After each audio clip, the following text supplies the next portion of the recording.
El Gavà ha sumat la segona victòria de la temporada davant un Palamós que encara no s'ha estrenat. Tots dos conjunts han disposat d'ocasions matineres, la més clara pel Palamós, una rematada d'Àxel que ha anat al pal. No obstant, un parell de minuts més tard era Civil el que obria la llauna i, aprofitant un mal refús de la defensa palamosina, avançava el Gavà.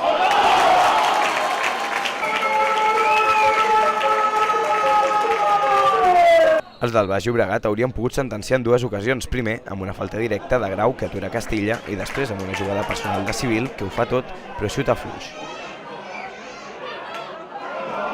Abans d'arribar al descans, Medina ha pogut empatar el partit pels gironins però la jugada ha estat invalidada per falt.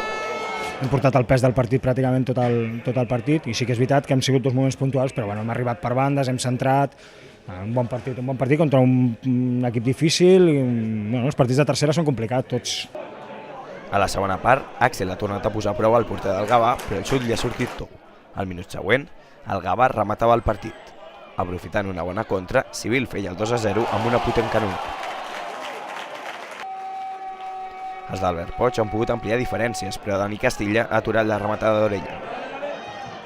En l'afegit, el Palamós ha estat a punt de marcar un gol olímpic, però al final el marcador no s'ha mogut i amb la victòria d'avui el Gavà ja suma 6 punts en 3 jornades, mentre que el Palamós encara no ha puntuat aquesta lliga.